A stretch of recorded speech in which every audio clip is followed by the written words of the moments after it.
ब्राह्मण अपने को कांग्रेसी कहते हैं, छुप जाते हैं। ब्राह्मण अपने को भाजपाई कहते हैं, छुप जाते हैं। इस वजह से ये कन्फ्यूजन फैला हुआ है कि क्यों नहीं होता। तो वो ब्राह्मण लोग ये जानते हैं कि ये एससी एसटी ओबीसी के या ओबीसी के लोग अगर जाग गए तो फिर तो सत्ता उनकी हो जाएगी। उसको जगाने का काम थोड़ी करेंगे। ब्राह्मण इतने गधे लोग थोड़ी हैं। ये ओबीसी को इतना जगा देंगे कि सत्ता उनकी हो जाएंगी और उनकी सेवा करने वाले हो जाएंगे। ऐसा तो वो करने वाले नहीं है, वो कर नहीं रहे हैं। दोस्तों नमस्कार।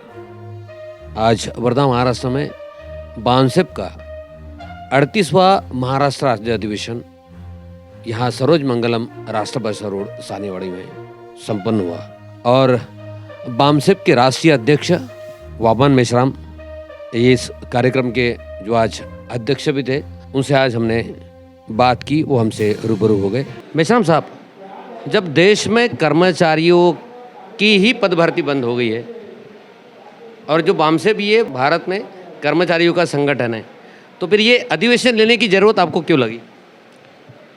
ये कर्मचारी लोगों के लिए बनाया गया संगठन नहीं है। इसका पहले नंबर का ऑब्जेक्टिव पे बैक टू सोसाइटी है। आपका संगठन बनाएंगे, आपके लिए कुछ नहीं करेंगे, पे बैक टू सोसाइटी, समाज के लिए करने के लिए इकट्ठा हो जाओ। इसका प्राइम ऑब्जेक्टिव पे बैक टू सोसाइटी है। हमने बामसेप में शामिल किसी कर्मचारी की प्रमोशन का कभी कोई सवाल उठाया भाई? कोई आंदोलन किया? कभी नहीं। हम पहले जगह कि तुमको हमारे महापुरुषों के आंदोलन से रिजर्वेशन मिल गया, एजुकेशन मिल गया, प्रोफेशनल एजुकेशन मिल गया, नौकरी मिल गया, प्रमोशन मिल गया, अधिकारी हो गए, पदाधिकारी हो गए, बस हो गया, ज़्यादा नहीं है, बहुत हो गया। अभी इससे आगे कुछ करने की ज़रूरत नहीं है। अब आपको समाज के लिए पे बैक करना है। समाज ने आपको बहुत कुछ कर दिया। फुले शाहू अम्बेडकर के आंदोलन का सारा बेनिफिट, काशीराम जी बोलते थे, क्रीम ऑफ द, सारे आंदोलन का क्रीम जो है ना, मराठी में मलिदा बोलते ना, वो सारा मलिदा आपको खाने को मिला। आप समाज के लिए क्या दे रहे हो? काशीराम जी बोलते, ये आप समाज के लिए क्या दे रहे हो? आप तो ले रहे हो। आपने वो ऐसा बोलते थे, ऐसा आपका हाथ है, अब आपको ऐसा हाथ करना होगा। एक्शन करके बता दीजिए, आपको ऐसा हाथ करना होगा। देने वाला, ये तो लेने वाला है। ये संगठन देश में कितने डिस्ट्रिक्ट में चलता है? अभी 625 जिलों में और 32 राज्यों में।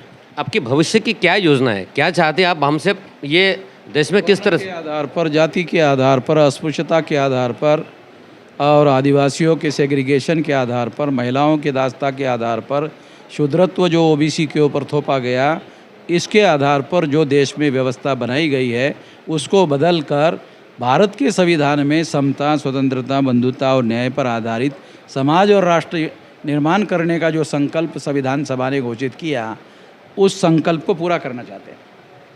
इस देश में बहुजन की आबादी जो है, पिछड़ों की आबादी है 85% है और देश में आज तक के कभी पिछड़ों का या बहुजन का राज क्यों नहीं रहा? क्या इसका कारण हो सकता है?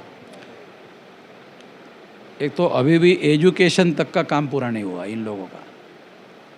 एजुकेशन के बाद में जागृति होती है। जागृति का काम करने वाला हमारे अलावा कोई संगठन नहीं है। लोगों को जागृति के नाम पर जो रिज़र्वेशन मिला, मेरे हिस्से में रिज़र्वेशन पूरा क्यों नहीं मिल रहा है भाई, इतने भर की बात को करता है। जिन लोगों ने बेनिफिट लिया वो लोग इकट्ठा होकर सारे समाज को बदलाव करने की काम नहीं करते हैं।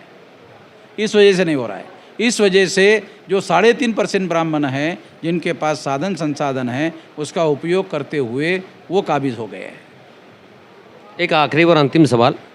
इस देश में 1931 से जाति न्याय जनगणना नहीं हुई और ओबीसी की जाति न्याय जनगणना नहीं हुई और ये सरकार जो 2014 में हुई थी उसको उन्होंने टेबल पे नहीं रखा। ऐसा कहा जाता है, क्या कारण है कि ओबीसी की जाति न्याय जनगणना क्यों नहीं हो रही है?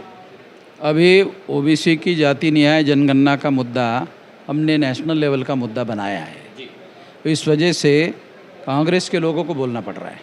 अभी राहुल गांधी ने जनगणना के बारे में बोला, वो भी हमारे घोषित करने के बाद बोला। अभी उनको बोलना पड़ रहा है। उनको लगा कि अगर वामन मेश्राम बोलेंगे, हम नहीं बोलेंगे तो ओबीसी लोग जो है उनके पास चला जाएगा, तो ये तो कांग्रेस तीसरे नंबर पर चली जाएगी। तो उनको बोलना पड़ा। तो इससे हमारे आंदोलन का परिणाम और प्रभाव जो है कितने बड़े पैमाने पर बढ़ रहा है, हमारी वजह से बोलना पड़ रहा है, राष्ट्रीय पार्टी के नेता को बोलना पड़ रहा है, तो ये अभी इशू नेशनल एजेंडे पर आ गया है। तो अभी ये इशू नेशनल एजेंडे पर आने की वजह से ये मामला हल होने की दिशा में अभी है। मगर सरकार क्यों नहीं चाहती? इतने सालों से देश को स्वतंत्रता मिली है, मगर ओबीसी की जाति नहीं है जनगणना सरकार क्यों नहीं, कांग्रेस ने भी नहीं करी और 10 साल हो गए बीजेपी का शासन है, ओबीसी की जाति नहीं है जनगणना क्यों नहीं होती है? क्या कारण है इसका? ब्राह्मण अपने को कांग्रेसी कहते हैं, छुप जाते हैं, ब्राह्मण अपने को भाजपाई कहते हैं, छुप जाते हैं। इस वजह से ये कन्फ्यूजन फैला हुआ है कि क्यों नहीं होता। तो वो ब्राह्मण लोग ये जानते हैं कि ये SC ST OBC के या OBC के लोग अगर जाग गए तो फिर तो सत्ता उनकी हो जाएगी, उसको जगाने का काम थोड़ी करेंगे। ब्राह्मण इतने गधे लोग थोड़ी हैं, ये OBC को इतना जगा देंगे कि सत्ता उनकी हो जाएंगी और उनकी सेवा करने वाले हो जाएंगे। ऐसा तो वो करने वाले नहीं है, वो कर नहीं रहे हैं। धन्यवाद। ये थे बामसेप के राष्ट्रीय अध्यक्ष वामन मेश्राम जी, आज जिन्होंने अपनी सारी बातें बामसेप के बारे में बातें न्यूज 81 में कही। मैं इनका धन्यवाद कहता हूँ। ओके, धन्यवाद सर। अशाच नवनवीन बातम्या ऐकण्यासाठी सबस्क्राईब करा, शेअर करा. न्यूज 81 बात वही जो सच हो.